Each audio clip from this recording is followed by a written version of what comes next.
Bienvenue sur ma chaîne AstroClé pour trouver les clés des blocages. Je m'appelle Corinne, je suis astrologue et analyste en clés génétiques. Aujourd'hui, nous cherchons les clés des blocages de Monsieur Jordan Bardella.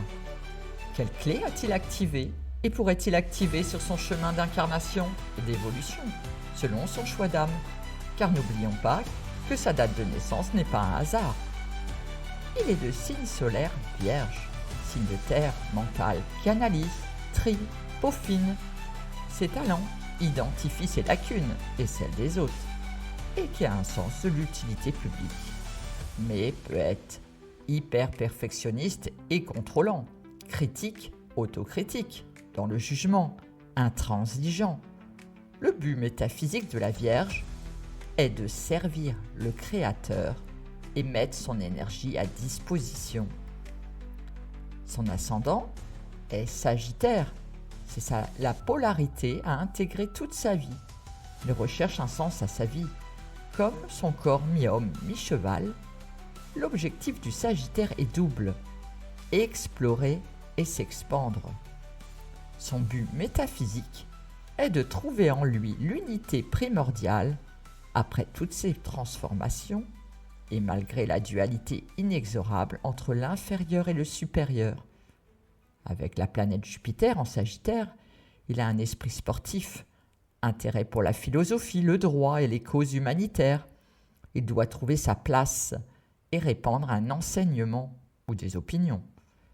Il a une grande soif de liberté et derrière cela, il a à trouver la foi.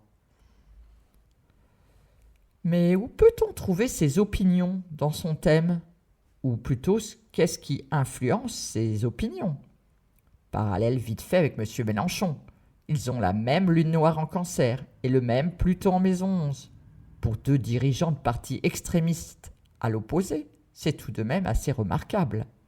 Eh bien, tous les deux ont une mémoire de mère de famille ou d'un groupe, contrôlant, étouffant, castratrice, qui a été rejeté par ses excès par les siens. Et la problématique est maintenant l'univers familial et leur origine. Et ils recherchent la sécurité intensément, mais plutôt dans un groupe où ils recréent des relations familiales, mais avec une peur de la dépendance et de l'abandon. Les contradictions alternent entre quête et refus de sécurité et de l'appartenance culturelle, sociale et familiale, ce qui se répercute dans leur foyer qu'ils ont du mal à fonder. En tout cas, ils peuvent avoir une volonté de fidélité à certains principes. Leur clé commune est de concilier l'obligation de mutation extérieure et la sauvegarde des valeurs essentielles du passé. D'autant plus qu'avec leur Pluton en maison 11, ils peuvent avoir des conceptions rigides sur la façon dont les individus devraient être. Ils peuvent être sous le contrôle du groupe qu'ils se sont choisis. Ils peuvent aussi devenir leaders d'un groupe séparatiste. La clé de ce Pluton en maison 11 est de rompre les attachements qui les empêchent de progresser. Ils doivent apprendre à abandonner les idées qu'ils chérissent le plus lorsqu'elles ne sont plus appropriées. Le piège potentiel est de se cloîtrer dans une défiance à l'égard de ceux qui ne pensent pas comme eux, de refuser de changer. Avec Uranus rétrograde en Capricorne et maison 1, M. Bardella a une mémoire de s'être insurgé contre le pouvoir établi, ayant bloqué des choses plutôt que de les faire progresser. Subir à son tour la rigidité de son père et de l'autorité est donc karmique. Ses ambitions, et il est ambitieux avec Mars en maison 10, seront compromises s'il s'obstine à faire prévaloir ses idées personnelles sans s'occuper du bien commun. M. Bardella, avec sa lune noire aussi en maison 7, a une grande exigence d'harmonie, de paix, de justice, qui rend paradoxalement le rapport à l'autre, son partenaire ou ses partenaires de travail, difficile. Ce sont souvent des relations d'ordre karmique, attentes démesurées ou méfiance exacerbée. Par contre, le frottement constant à l'autre et aux autres lui ouvre les portes à une meilleure compréhension du jeu des relations et de lui-même, s'il veut bien. Avec une lune noire en Gémeaux et un Saturne rétrograde en maison 3, il apprend à peser le poids de ses paroles pour ne pas se heurter à l'incompréhension de son entourage et à des problèmes relationnels répétés. Jupiter en maison 12 lui donne une bonté et générosité, l'introspection et même des dons médiumniques. Mais avec Saturne rétrograde en Poisson, il porte une mémoire d'épreuves douloureuses qui l'ont obligé à de lourds sacrifices ou à un isolement, lui faisant craindre encore aujourd'hui le pire. L'essentiel est pour lui de lutter contre le malheur. À cette fin, il peut approfondir des connaissances ésotériques, spirituelles. Il sera testé sur sa capacité d'accepter son sort tout en confortant en lui foi et spiritualité qu'il avait abandonnées.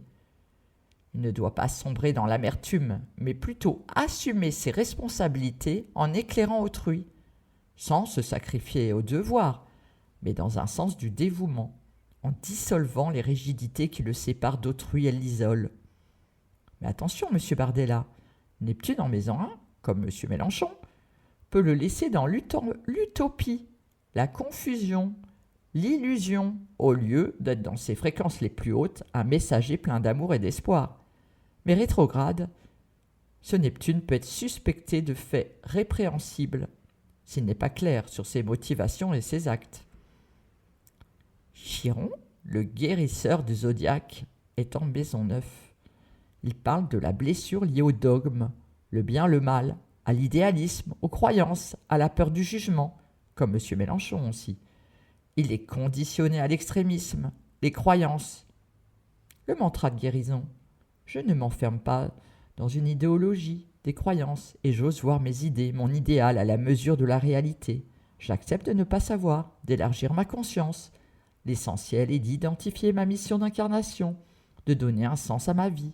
Je développe une tempérance. Je ne me laisse pas prendre par une pensée dogmatique.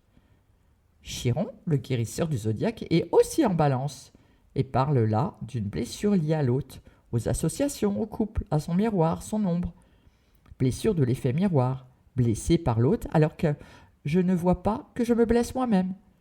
Blessure au moi relationnel, conditionné à un comportement social déformé par une hypocrisie relationnelle. Le mantra de guérison est « Je prends conscience de mes projections, de mes effets miroirs, dans la vérité de mon cœur et non dans l'attente. Je cesse d'avoir une image des autres. J'entre sincèrement en relation, dans l'accueil, en conscience de ce qui vient de moi, de ce que cela me renvoie. Je vis sans masque, pour m'engager honnêtement dans la relation. » Nous pourrions en dire encore tant, mais cela dépasserait l'objectif condensé du podcast.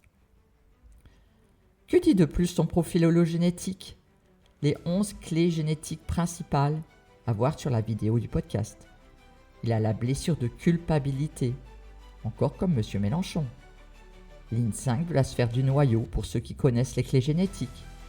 Il filtre sa blessure à travers le leitmotiv du pouvoir. La clé est de pardonner, se pardonner pour sortir de ses ombres. La destinée de son âme est de sortir de l'ombre de la clé 26, l'orgueil, qui est la croyance que l'individu est capable de contrôler les forces de la nature pour une reconnaissance ou des gains personnels, pour s'assurer une sécurité illusoire et le succès, en utilisant la manipulation par la peur. Guérir son syndrome du jumeau perdu est une des clés de guérison de sa culpabilité inconsciente.